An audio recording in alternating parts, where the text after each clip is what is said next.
Namasté les divins, les divines. J'espère que vous allez bien et que votre semaine s'est bien passée avec toutes les informations données dans le dernier tirage. Donc, tout d'abord, un très grand merci à tous les nouveaux abonnés, parce que j'en ai 33 en plus, ça fait toujours plaisir. Pareil, remerciements, gratitude, compassion envers tous ceux qui ont visionné les différentes vidéos des différents signes, puisque vous avez été plus de 2000 cette semaine. Comparativement à la semaine d'avant, vous n'étiez que 1400. Donc ça fait toujours plaisir qu'il y ait de nouvelles personnes qui lisent et écoutent ces vidéos. Donc j'espère qu'il y en aura encore de plus en plus, qui vont liker, qui vont partager. Donc cette semaine, nous allons voir donc les prévisions pour la semaine du lundi 25, ce qui sera la dernière semaine de janvier. Bon, je ne sais pas si ça a une importance ou pas. Donc toujours les mêmes recommandations, toujours ne prendre que ce qui vous intéresse, que ce qui résonne en vous. Et donc ne pas oublier d'aller voir aussi votre ascendant. Comme toujours, je peux vous le calculer si vous ne le connaissez pas. Sinon, sur Internet, ça se trouve facilement avec la date de naissance et le lieu de naissance. Donc, je vais aussi essayer. C'est pas facile parce que bon, j'ai l'impression que les journées sont de plus en plus courtes, même si le jour rallonge. Et donc, je vais essayer de vous faire une petite vidéo de méditation, mais hyper simple. Je sais qu'il y a pas mal de gens qui aimeraient, qui n'ont pas eu l'occasion de pouvoir en faire, ou ne savent pas trop comment s'y prendre. Donc ça sera une petite vidéo de méditation qui va durer une dizaine de minutes, et que vous pourrez appliquer n'importe quel moment dans la journée. Donc voilà, je vais tâcher de vous faire ça pour le milieu de semaine. Et après, si tout va bien, j'en ferai aussi une pour les enfants, parce qu'il n'y a pas de raison que eux non plus n'aient pas accès à ce genre de pratique. En plus, aucun danger. Donc, et puis ça peut les calmer et intéresser certains parents. Donc voilà. Donc pour cette semaine, j'ai aussi déjà dans un ordre général, j'ai tiré 3 cartes avec l'oracle des dragons. Et c'est assez explicite, vu la situation actuelle. Donc la première carte, c'était le message. La deuxième, le calme. Et pour terminer, très bon augure, le nouveau monde. Donc voilà, donc le message des dragons pour cette semaine, c'est rester calme quoi qu'il arrive. Essayez d'être le plus zen, le plus neutre possible, et puis de comme si vous passiez à travers, quoi. Je veux dire, voilà, c'est ça. C'était un petit peu ça le message. En même temps, ne pas oublier que vos guides, vos maîtres, votre âme, vos dragons, ceux en quoi vous croyez, ceux en quoi vous avez foi, sachez que ils sont toujours là. Ils sont toujours, même si ça peut paraître parfois un peu dur. Donc voilà, c'est surtout les recommandations, c'est de rester calme. Donc voilà, ça c'était le message, on va dire, global. Et sinon, pour cette semaine, je me suis servi du tarot du karma, du tarot du quotidien, et toujours pour finir, de l'oracle des animaux de la nature. Donc, je vous souhaite une bonne écoute, et soyez nombreux à cliquer et à partager. Namasté les divins, les divines.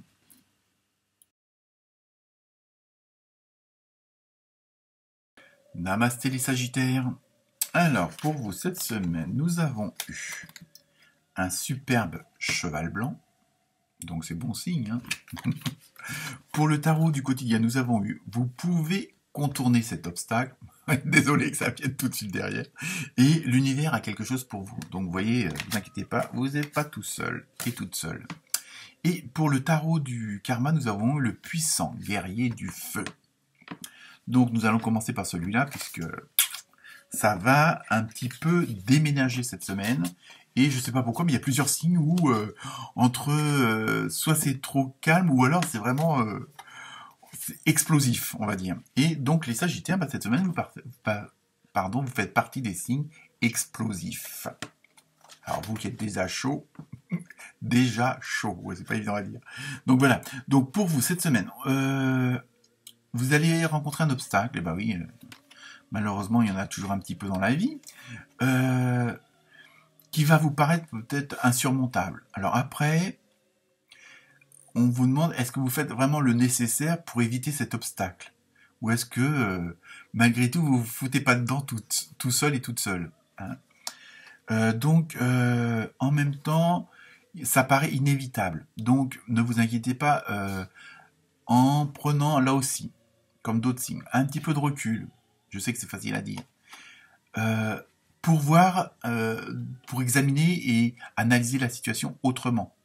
Que parfois dans la colère, dans la précipitation, dans l'énervement, dans les basses vibrations, on peut prendre des décisions et dire n'importe quoi et faire n'importe quoi. Et en plus, on est toujours obsédé et on a toujours axé que sur le problème. C'est-à-dire, à la rigueur, on pense même pas aux solutions puisque on est focalisé sur le problème. Oui, ça va pas, mais bon, à côté, qu'est-ce qu'on fait? Donc c'est pour ça, en même temps, on vous demande de prendre un petit peu de recul et plutôt de dire, ah, j'ai un obstacle, on va essayer de le contourner, on va essayer de l'affronter selon les cas, selon le domaine. Donc on vous demande en même temps de réunir toutes vos forces. C'est-à-dire, j'ai ce point de vue-là en ma faveur, j'ai ça en ma faveur. Ça, c'est plutôt mieux pour... Donc, et à ce moment-là, vous pouvez faire mieux réagir par rapport à cet obstacle.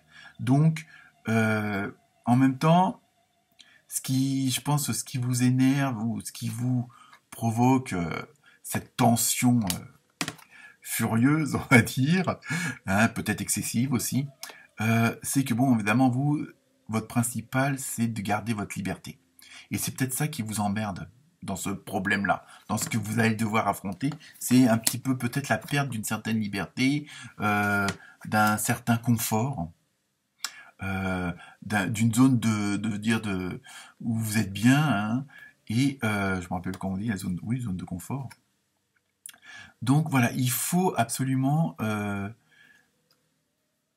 ça vous paraît insurmontable, mais en même temps, voilà, il faut vous foutre dedans, il faut sauter dans le bain, et c'est ça qu'on vous demande, de retrousser les manches, et vous y allez.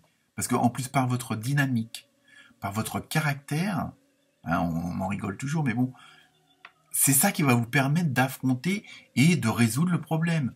Et soit de le contourner, comme ça après vous en occupez un peu plus tard, mais au moins ça vous empêche plus d'avancer ou carrément de l'affronter. Parce qu'en même temps, vous avez quand même l'univers a quelque chose pour vous, donc ça veut dire qu'au bout du compte, vous allez réussir. C'est pour ça qu'il faut essayer de minimiser pour pouvoir mieux voir les choses.